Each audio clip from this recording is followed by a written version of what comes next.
Okay, here's what we're going to do next. We are going to perform the basic operations of addition, subtraction, multiplication, and division on complex numbers and I want to focus on in what's called rectangular form. Remember, rectangular form is a real number plus an imaginary piece. A plus B times J.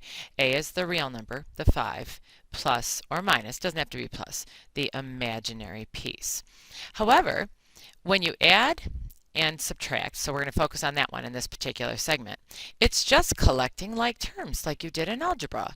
You know, 2x plus 3x is 5x. So you add their coefficients because they're like terms because they contain the same variable. So in this problem, you're adding the real parts of this complex number, these two complex numbers. So 5 plus 3 is the number 8. That's the real part. The imaginary pieces are 7j and a minus 4j. So positive 7, don't forget we're adding these. 7j minus 4j is 3j. All done. If the complex number is not in terms of j, you need to make it that way. So the negative 2 is the real part. This has to be written as 4j. Remember, the square root of a negative 16 is just 4j. And then we're going to add a negative 8 plus 6j. So again, I'm just going to keep my color the same now. I combine my real parts. A negative 2 and a negative 8 combines to be a negative 10, and a positive 4j and a positive 6j combines to be a positive 10j. All right, let's subtract. Remember, when you subtract, you add the opposite. So when you have a subtraction sign in algebra, you change the signs of these two because you're adding the opposite of these two. Or some people like to think of it as taking a negative 1 and distributing it times these two. That's sometimes the easiest. That would make the 3 a negative 3. That would make the minus 2j a positive 2j.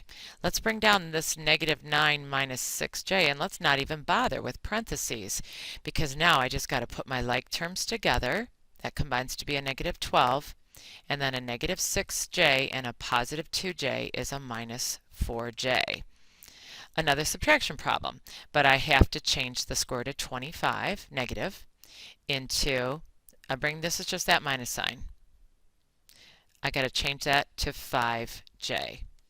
And then I'm going to subtract a negative 3 minus, this is just 9j. So when I subtract these two, I distribute a negative 1 times those, so that would become a positive 3 and a positive 9j. And then I'll collect my like terms. So 7 plus 3 is 10, and a minus 5j plus 9j is a positive 4j. And I just want you to know that we tend to write a complex number with the real number first and the imaginary number second. I know that's not common because normally in algebra we write an expression in descending order of the exponents. So, 2x squared, then the x term, then the constant. So biggest exponent on the variable, then, keep on going down. That's not the case here when we work with complex numbers. Be careful here. This is a complex number that's got both pieces, and this just got the imaginary piece. So I'm just going to collect the real parts, and it is a plus sign right there. So 7 and 5 is 12. And then the imaginary parts, this is a negative 1j. So I've got a negative 11j, a negative 1j, and another negative 12j, because the negative 11j and the negative 1j are a negative 12j, and I put another negative 12j with that, and in total I have a negative 24j. All right, one more. So let's see, the square root of a negative 79 is 7j. These two signs have to be changed because it's a subtraction sign. So a plus 6 and a plus 3j. Bring down what's in the parentheses here, and then now let's go ahead and collect our like terms. So the 6 plus 6, those are the only real parts, add to be 12. Careful, this is a negative 7j and a negative 7j. That's a negative 14j. You add 3, gives you a negative 11j. I'm going to turn the page and see if we're going to move to multiplication next. So I'm going to pause here, and so that's the conclusion of adding and subtracting.